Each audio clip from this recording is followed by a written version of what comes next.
Hi mga Marshi ko, ito nga na naman, gagala na naman kami, dun live. Kasama ko yung mga friends ko, and yung family nila. Dito kami pupunta sa Punta Bell, dito nga ba sa Zambales. Weekends na yun, kaya for sure maraming tao.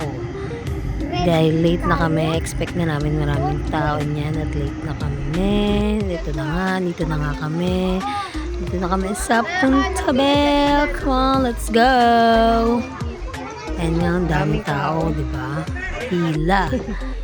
Pila talaga sa labas. Kailangan muna namin nga pala dyan maglista ng name para sa mga kung ilan yung bilang namin bago kami pumasok dyan. Nilista muna namin mga name nila, ganon.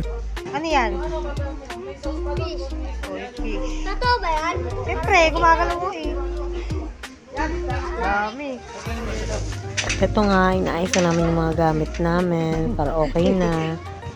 At ito na nga mga Marshi ko, kinabitan na kami dyan lahat ng wristband, lahat kami para makapasok na kami sa loob. Ito na nga at nakapasok na kami. Ito na nga pala yung view namin, ang welcome view namin dito sa Punta Bell. Ready ka na? Ready? Naka-nacho piece. Welcome to Punta Bell. Punta kayo dito sa Punta Bell. Ito ang taon na marami tayong gala. Puro gala, gala, gala. Let's go! Are you guys ready? Are you guys ready? Ready na sa mga bakasyon. Welcome to Punta Bell! Buti na lang guys, nag-sunscreen ako. Ay, wala pa akong sunscreen. Diyan mo na, maitim na Buti talaga. talaga, nag-sunscreen ako. Wala ko sunscreen. May shades pala ako.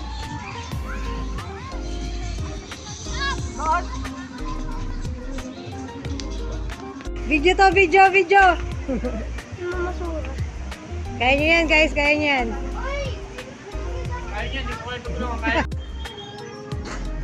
Hello, ganda. Tapos ito na nga mga Marshi ko, syempre hindi mawawala sa outing yung may magaganda-gandahan, posing, ganon. Tapos ito nga mga kasama ko, ayan, nag-iihaw na sila ng pang foods namin, pang pulutan, later. Speaking of inuman, ito na nga, ito yan na sila. Ayan na sila, inom na naman, inom pa more.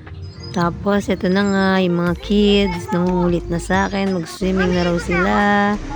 Ayan na, hindi na sila makatiis, gusto na nilang maligo, magtampisaw. Hindi ko naman sila kayang bantayan lahat. Siyempre, dahil wala na rin ako magawa, ayun na, sige na. Hinayaan ko na sila magtampisaw hanggang sa mag-enjoy sila.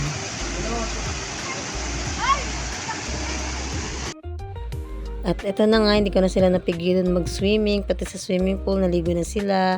Binantayan ko na lang sila dyan lahat. Parang nagmukha akong lifeguard habang nagbibidyo-bidyo lang sa paligid. Ganon. Tapos, na nga mga Marshi ko, gutom na kagad sila, mga nakasampung swimming pala sila, gutom na kagad sila. Tapos, ayan nga mga Marshi ko, trinay na namin dyan lahat yung zipline, para naman sulit yung pagpunta rito.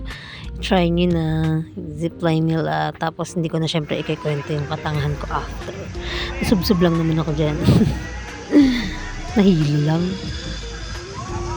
Tapos ito na nga, pinapatulog muna namin mga kids para after, paparty na kami sa labas. Tapos ito na nga mga Marshi ko, ito rin chance para makapaglaba ko. Charot. Ito na nga, pumaparty na kami, tanggal amat, lemon na, para tanggal amat, maligo sa pool. Enjoy naman kami dyan, hindi naman masyadong halata. Tuwan-tuwa kami dyan sa party na yan.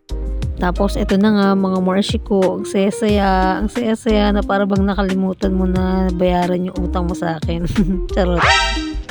Nak, eat na. Nak. Ay, sarap. Sarap. Date tayo dito. Tapos, ito na nga yung view namin, mga Marshi ko. View namin ng morning. Ang sarap dyan na may hawak ang cold water galing sa hangover. Ganon. Inom pa more. At eto na nga mga Marshi ko, syempre sinulit namin yung pagpunta namin dito. Nag-extend pa kami at inabutan pa namin yung foam party ng 3 p.m. Ayan na naman sila.